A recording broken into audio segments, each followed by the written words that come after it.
Resource list finalise करना, syllabus समझना, PYQ analysis करना, एनसीईआरटीज कवर करना, स्टैंडर्ड बुक कवर करना, ऑप्शनल को सिलेक्ट करना है, न्यूज़पेपर पढ़ना है, करंट अफेयर्स में मंथली मैगजीन कवर करनी है, आंसर राइटिंग डेली प्रैक्टिस करनी है, राइट, मॉक टेस्ट देना है, नोट्स बनाने हैं, रिवीजन करना है और मेंस टेस्ट देनी।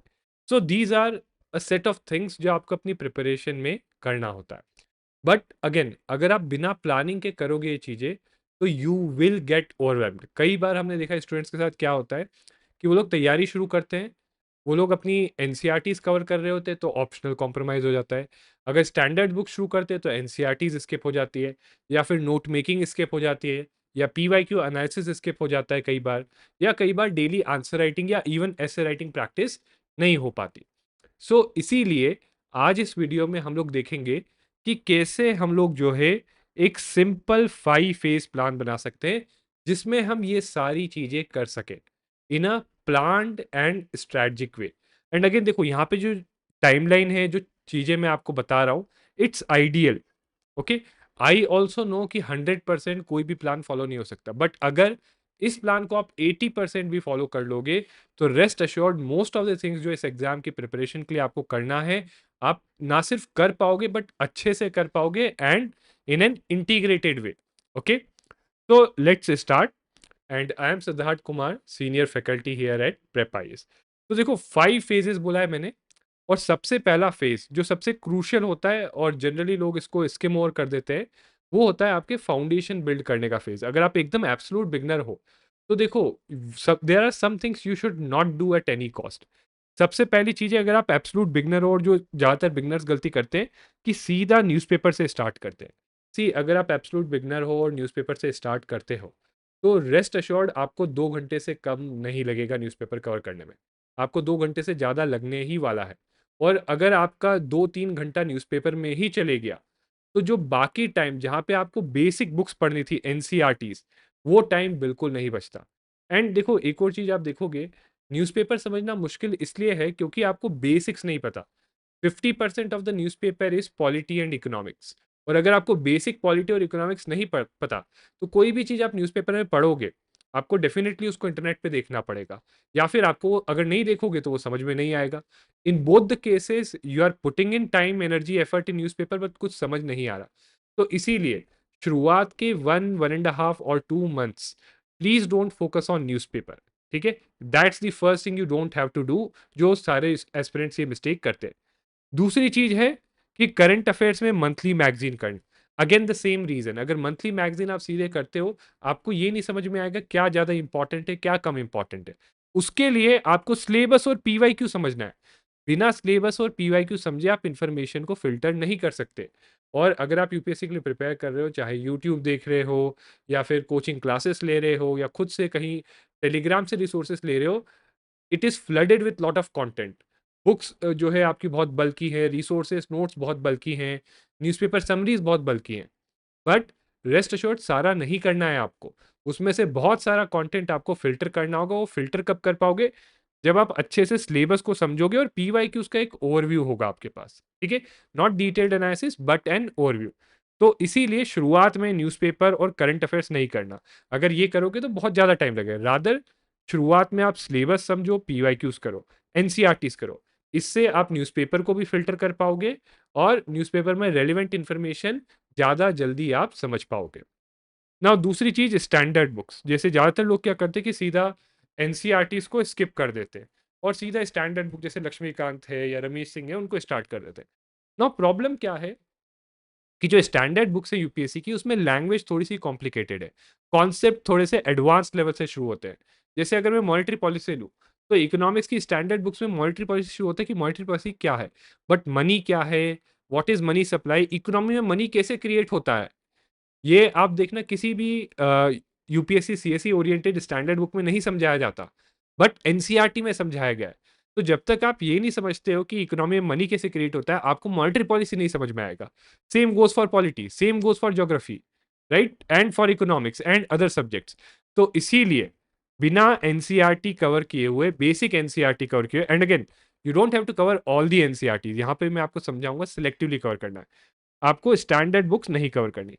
And then mock test. तो जनरली वैसे तो लोग नहीं करते, बट कुछ लोग क्या करते हैं, शुरू से ही मॉक टेस्ट देना शुरू कर देते हैं फुल फ्लेज्ड। नाउ अगर आप शुरू से ही मॉक टेस्ट दोगे और आपने पढ़ा नहीं है, you are bound to get demotivated, right? क्योंकि अगर नहीं पढ़ा है चीज़ें और अगर मॉक टेस्ट देते हो स्कोर नहीं आएगा, और आप पढ़ के भी नहीं समझ पाओगे काफ़ी चीज़ें मॉक टेस्ट के solution, right? So you will get demotivated. So better to avoid these 4 things at start. तो शुरुआत में क्या करना है, सबसे पहली चीज, जैसे आप ये वीडियो देख रहे हो, अगर बिगनर हो ये वीडियो देख रहे हो, दैट्स गुड। यूट्यूब पे आप देखो स्ट्रैटेजी वीडियो, टॉपर स्टॉक, शुरू के 1 डेढ़ महीना ही देखना है। लोग गलती क्या करते हैं, लोग topper stock strategy video through out there preparation देखते हैं, और उसके कारण प्रिपरेशन के बीच में ही स्ट्रैटेजीज रिसोर्सेज चेंज होती है, and that's a mistake, right? आप कहीं युद्ध करने जा रहे हो, या कोई भी आर्मी होती है युद्ध करती है, राइट? प्लानिंग स्ट्रैटेजी पहले बनती है, बीच में नहीं चेंज करते, बीच में अडेप्टेशन होता है जरूर, बट पूरी स्ट्रैटेजी नहीं चेंज होती, राइट? सो एग्जाम और स्ट्रैटेजीज, यूट्यूब वीडियोस वगैरह, टॉपर स्टॉक देखो, ये सब आप पहले करो।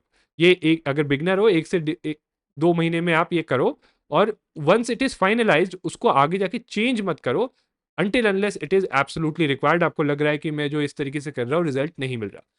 सिलेबस और पीवाईक्यू समझना है, ताकि आप एक फिल्टर डेवलप कर पाओ, सो दैट बहुत सारे जो अननेसेसरी कंटेंट आता है ना, चाहे यूट्यूब हो, टेलीग्राम हो, राइट, या फिर आपके कोचिंग हो, कहीं से भी आप उसको फिल्टर आउट कर सको।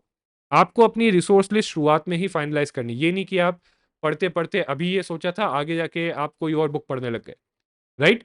स्टार्टिंग में ही फाइनलाइज करो and stick to it, okay? Don't change in between. Optional select करो। ये भी बहुत सारे स्टूडेंट्स को मैं देखा कि पढ़ते रहते 4-5 महीने तक नहीं फाइनलाइज किया है, एंड फाइनली होता क्या है कि अगर 4-5 महीने तक नहीं फाइनलाइज करते, उसके बाद you don't have enough time to cover your optional. इसलिए शुरू के 1-2 महीने के अंदर ही ऑप्शनल आप फाइनलाइज कर लो। और सबसे इंपॉर्टेंट, एक बेसिक स्टडी रूटीन बनाओ। See, you are not required to build a hi-fi routine कि दिन में आप 2 घंटा ये कर रहे हो, 2 घंटा आप न्यूज़पेपर पढ़ रहे हो, 1 घंटा आंसर राइटिंग। डे वन से ये नहीं करना। डे वन से बस एक काम करो कि आप दिन में 2 प्रिपरेशन स्लॉट्स बनाओ, 1.5 और 1 आवर के, राइट? और उसमें बस एनसीईआरटीज पढ़ो। That's all you have to do. आपको शुरुआत में एक रूटीन बनाना है, एक स्टडी करने की आदत बिल्ड करनी, हैबिट बिल्ड करनी है, ओके? क्योंकि देखो मोटिवेशन फेड होता है, उसके बाद आपकी हैबिट ही काम में आती है, right? So build a basic study routine at the start. शुरुआत से ही अगर आप सोचते हो 6-7 घंटा पढ़ूंगा मैं, नहीं हो पाएगा, डिमोटिवेट हो जाओगे, और बीच में ही आपको शायद से इवन प्रिपरेशन ड्रॉप करनी पड़ेगी। तो स्टार्ट करो आप 2-3 घंटों से, राइट? धीरे धीरे 4 आवर्स 5 आवर्स आप उसे बढ़ाओ, रादर देन 6 आवर्स आप शुरू करो और वो 6 आवर्स 3 आवर्स हो जाए, okay? That is it. So this is what you have to do, this is the foundation of your preparation, okay? और ये शुरू के 1.5 से 2 महीने के अंदर करना है, उसके बाद नहीं करना है। अब उसके बाद क्या करना है, and again one more thing, यहाँ एनसीईआरटीज में, जी, ऐसा है कि 2 महीने में सारी एनसीईआरटीज आई ऑल्सो अंडरस्टैंड नहीं पढ़ी जाती, बट सारी पढ़नी भी नहीं है। आप शुरुआत करो 11th और 12th की एनसीईआरटीज से। आप 11th-12th की एनसीईआरटीज पढ़ो, अगर वो समझ में आती है वेल एंड गुड, अगर नहीं समझ में आती तब आप 6 to 10th की पढ़ो।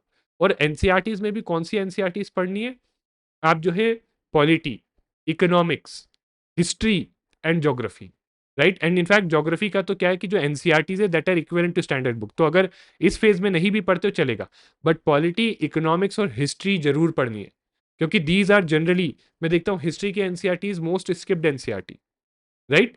तो ये इस फेज में आपको कवर करनी है 3 सब्जेक्ट्स की। अगर फिर ये सब कवर हो जाती है, आपके पास टाइम ज़्यादा है, आप ज़्यादा टाइम दे सकते हो, तो डेफिनेटली एडिशनल एनसीईआरटीज पढ़ो, बट ये जरूरी है करना, okay? So this is your phase one, जो आपका एक फाउंडेशन बनाता है, आपको प्रिपेयर कर देता है मेंटली कि इस एग्जाम के लिए आपकी स्ट्रैटेजी बन जाती है, आपको समझ में आ जाता है क्या पढ़ना है, कैसे करना है। फिर आता है फेज टू, जहां पे आप इंटीग्रेटेड प्रीलिम्स और मेंस की प्रिपरेशन करते हो, राइट? इस पे हमने एक वीडियो भी रिलीज किया है, जहां पे एक ही टॉपिक को आपको कैसे प्रीलिम्स के लिए पढ़ना है और कैसे मेंस के लिए पढ़ना है, okay? You can watch that video on our YouTube channel. ना यहाँ पे आपको क्या करना है, यहाँ पे 3 चीजें करनी होती है। एक, आपको कोर जीएस पोर्शन। तो कोर जीएस पोर्शन क्या हो गया आपका, जो main polity, history, geography, economics, environment हो गया, राइट? और एथिक्स हो गया टू सम एक्सटेंट, ठीक है? That is there. और ऑप्शनल और करंट अफेयर्स। तो देखो यहाँ पे मैंने नंबर 1 लिख रखा है, यहाँ नंबर 2 लिख रखा है, right? This is the priority. तो यहाँ पे सबसे पहला प्रायोरिटी, मतलब अपने दिन को आपको 3 स्लॉट्स में डिवाइड करना है। एक स्लॉट जीएस के लिए, एक स्लॉट ऑप्शनल के लिए, और एक स्लॉट करंट अफेयर्स के लिए, okay? That is there. And अगर आप वर्किंग प्रोफेशनल हो तो दिन में मान लो एक ही स्लॉट कर सकते हो या 2 स्लॉट कर सकते हो। तो एज अ वर्किंग प्रोफेशनल आप 2 स्लॉट कर लो, एक स्मॉल 1 एंड हाफ आवर का स्लॉट करंट अफेयर के लिए मॉर्निंग में रख सकते हो, और after coming back 2 and half और 3 आवर्स का स्लॉट जो है आप अपने कोर जीएस पोर्शन को कवर करने का रख सकते हो। तो ऑप्शनल आपको जो है सैटरडे संडे और जो आपके हॉलीडेज होते हैं उस दिन आपको करना होगा। अगेन ये चीज आप अपना फ्लेक्सिबली रूटीन एडजस्ट कर सकते हो। बट द आइडिया इज कि ये जो फेज 2 है ये आपका मेन फेज है। तो जैसे अगर again it varies from person to person कितना ड्यूरेशन होगा। फेज 1 तो generally 1.5 to 2 months, max to max अगर कोई 27 के लिए 2 साल का टाइमलाइन लेके चल रहा है तो 3 महीना ले सकता है। ठीक है, ये जो फेज जनरली है it should be around 6 to 8 months। ठीक है, कुछ लोगों के लिए 10 मंथ्स तक जा सकता है अगर 2 साल का टाइमलाइन है, बट 6 to 8 months के अराउंड। यानी अभी जो लोग तैयारी कर रहे हैं, आई एम अज्यूमिंग आपने 1-2 महीने पहले से शुरू कर दी होगी, तो फेज 1 मोस्टली ओवर है। तो आपका ये फेज जो है जुलाई टू दिसंबर चलना चाहिए या जुलाई टू नवंबर चलना चाहिए, राइट? ओके, या June to November. Okay, that is this phase should go on. यहाँ पे जो मेन आप जीएस कोर पोर्शन है वो कवर करोगे। दैट मीन्स आप जो है स्टैंडर्ड बुक्स, अब यहाँ पे आप लक्ष्मीकांत होगी, जो भी स्टैंडर्ड बुक्स है वो यहाँ पे पढ़ना शुरू करोगे। स्पेक्ट्रम, लक्ष्मीकांत, वो सब यहाँ पे पढ़ोगे। यहाँ पे जो मेन्स ओरिएंटेड पोर्शन आता है, नोट्स सबके नहीं बनाने, अगर आपके पास टाइम है तो सबके बनाओ, बट अगर नहीं है टाइम तो आप मेंस ओरिएंटेड पोर्शन के नोट्स यहाँ पे बनाओ। जो भी आप जैसे पॉलिटी में पढ़ रहे हो तो मेंस ओरिएंटेड टॉपिक है जो, उसके नोट्स यहाँ पे बनाओ। पीवाईक्यूज यहाँ पे अब आपको डेप्थ में टॉपिक वाइज लेवल पे करने हैं। हर टॉपिक के प्रीलिम्स और मेंस के पीवाईक्यूज उसी के साथ करने हैं यहाँ पे। तो जैसे टॉपिक पढ़ा उसके पीवाईक्यूज हमने टॉपिक लेवल पे किए। अब प्रीलिम्स मॉक टेस्ट यहाँ पे देखो, अब आपको स्टार्ट कर देना चाहिए प्रीलिम्स मॉक टेस्ट देना, क्योंकि now you are not beginner और now you have certain amount of knowledge.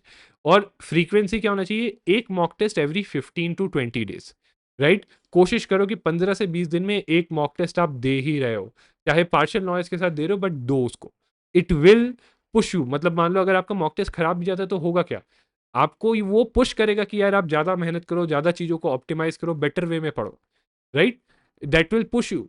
But अगर आप डिले करते रहते हो, आप मॉक टेस्ट 2-3 मतलब इस फेज में जो है नहीं देते हो 2-3 महीने 5-6 महीने तक, और सोचते हो प्रीलिम्स के आसपास ही दोगे प्रीलिम्स मॉक टेस्ट, तो वहां पे जाके आपको रियलाइज होगा कि क्या गलती आप कर रहे हो और कैसे इंप्रूव करना है। बट उस टाइम पे टाइम बहुत कम होता है। तो अभी से आपको जो है फिर सेकेंड फेज में जो है every 15 to 20 days you should give 1 prelims mock test.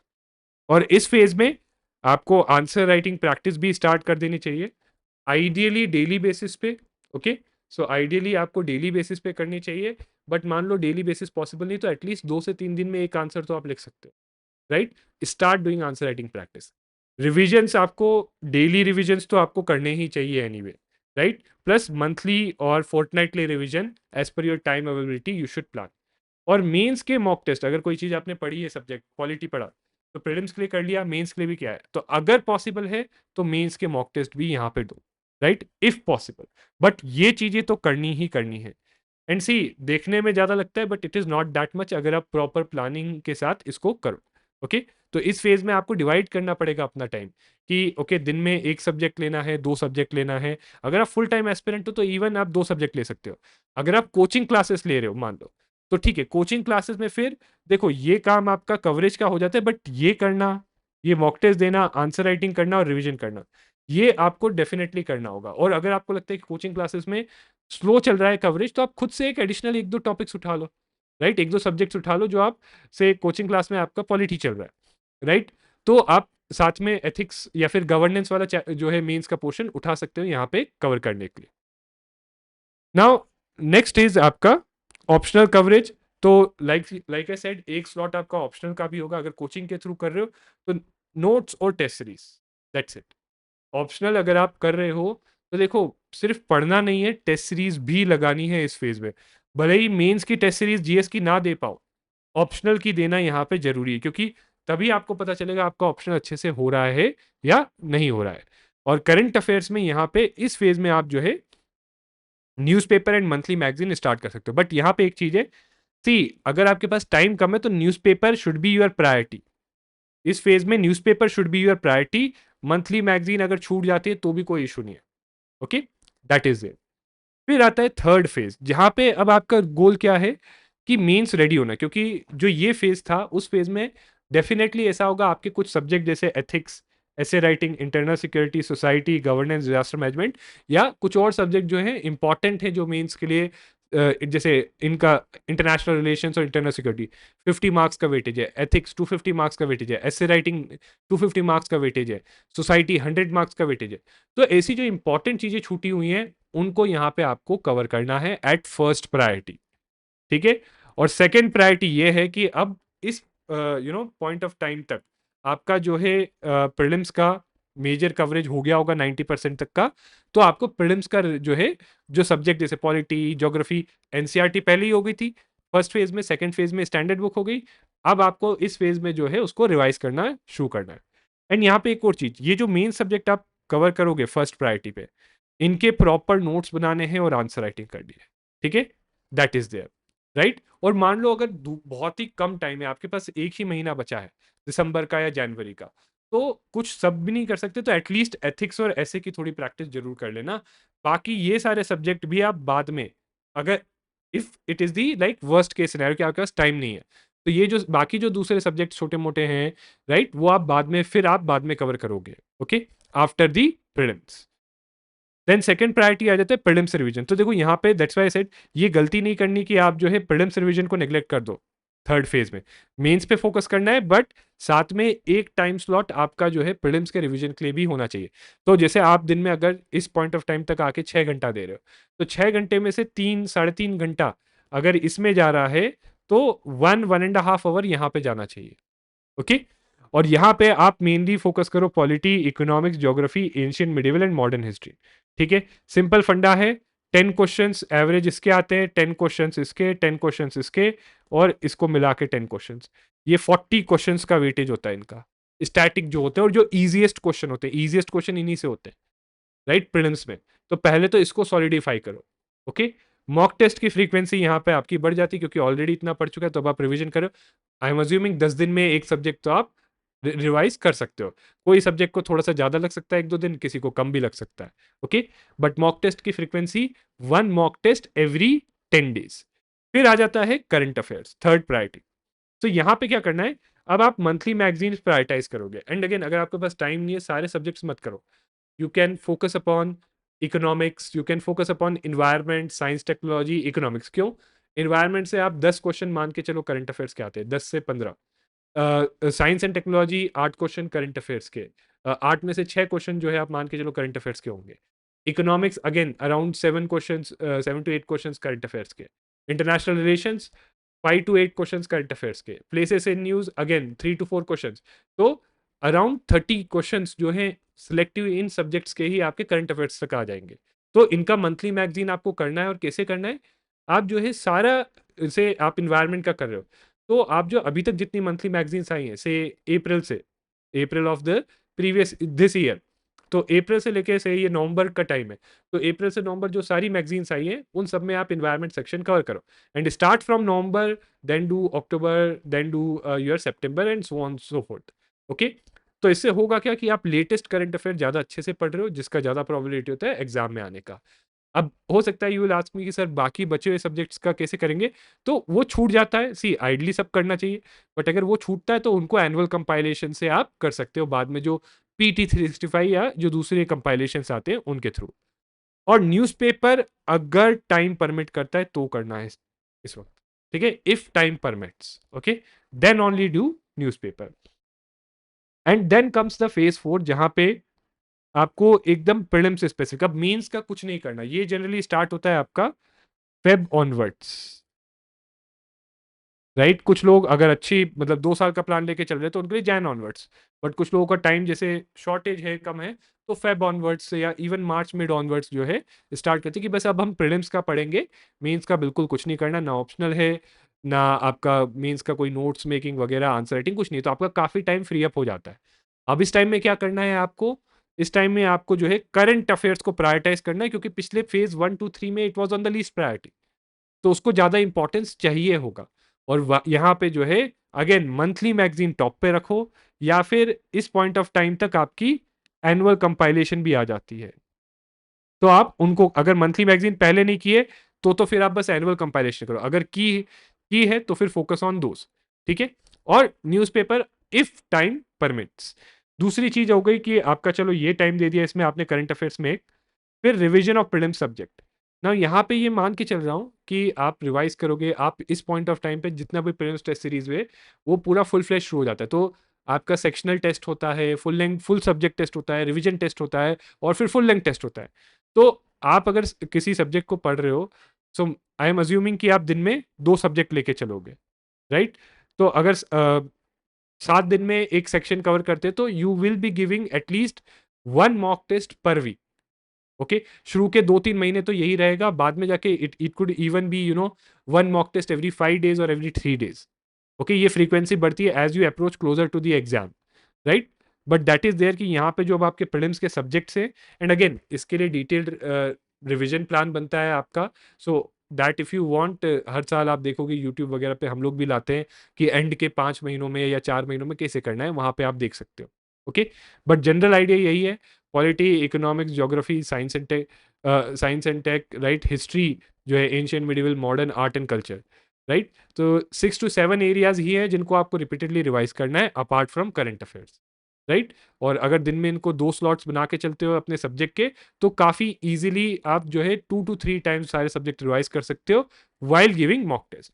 And 1 घंटे का टाइम जो है, 1 आवर का एक डेडिकेटेड स्लॉट रखना चाहिए सी सैट की प्रैक्टिस के लिए।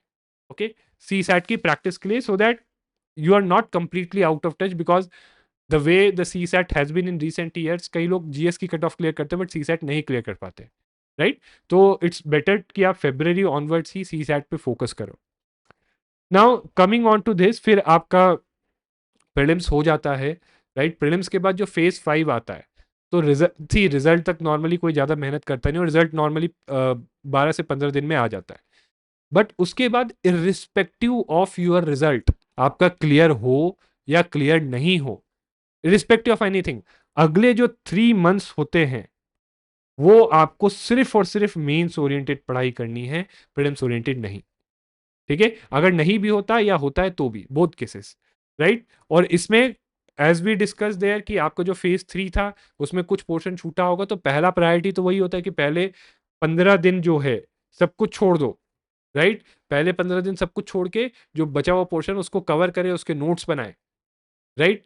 वो हो गया। उसके बाद जो है you start revising and giving मॉक्स।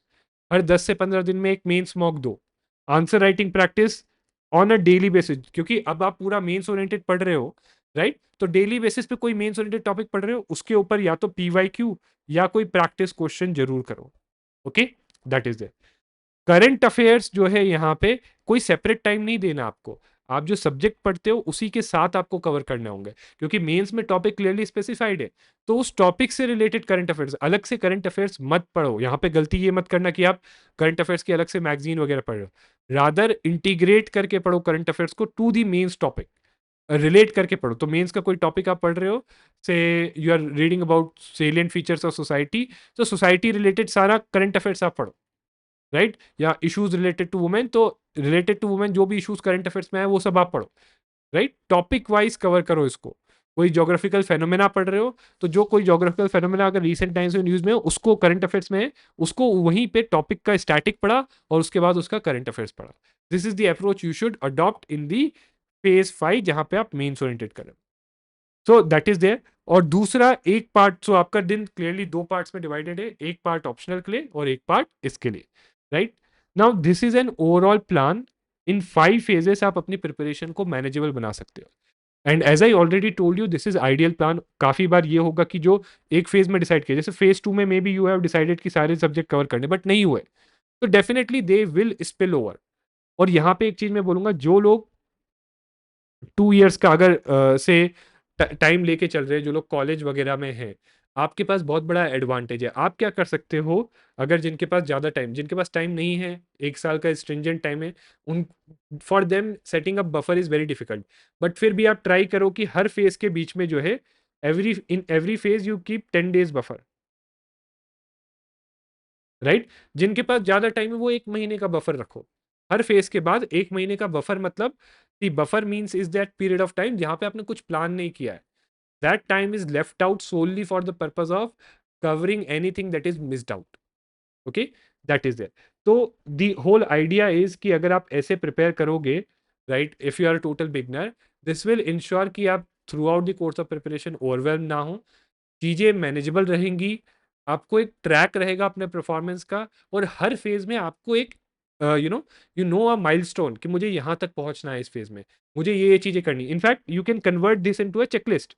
आप इसको चेकलिस्ट बना सकते हो कि क्या मैंने एग्जाम की स्ट्रैटेजी, एग्जाम समझ लिया, स्ट्रैटेजी बना ली अपनी, क्या मैंने सिलेबस और पीवाईक्यू समझ लिया, क्या मैंने रिसोर्स लिस्ट फाइनलाइज कर ली, ऑप्शनल कर लिया। ये जैसे अगर कोई बिगनर है, आप इसको एक पेपर पे लिख के अपनी चेकलिस्ट बना के जहाँ पे आप पढ़ते हो वहाँ चिपका लो। ये हर दिन आप देखोगे, आपको रिमाइंडर मिलेगा कि ये प्रायोरिटी चीज़ें करनी है। अगर ये कर लिया आपने, उसके बाद आप डेफिनिटली फर्स्ट फेज में भी कुछ एडिशनल करो, that is well and good. But ये नहीं किया और आप न्यूज़पेपर पढ़ रहे हो, यानी ऑप्शनल फाइनलाइज़ नहीं किया, न्यूज़पेपर पढ़ रहे हो, या ऑप्शन एनसीईआरटीज़ नहीं पढ़ी, न्यूज़पेपर कवर कर रहे हो, तो then that is a mistake. या फिर फेज 2 में आप जो है एथिक्स पहले पढ़ रहे हो, जो कोर जीएस सब्जेक्ट्स है वो नहीं पढ़ रहे हो, राइट? टॉपिक वाइज पीवाईक्यूज नहीं कर रहे हो। तो these are the gaps and mistakes, right? So you can use this as a checklist as well. So with this, I hope आपको थोड़ा सा ये video would have made this preparation more clearer for you, the preparation path. And अगर आपको ये video अच्छा लगा है, and if there is any topic जिस पे आपको you want me to make a video, या जिसमें आप यू आर फीलिंग कि you are stuck, you can let me know. I will try my best to make come out with a video जो आपके लिए हेल्पफुल रहे। And lastly, अगर video अच्छा लगा है तो do like, share and subscribe to your friends. Thank you very much and see you again next time.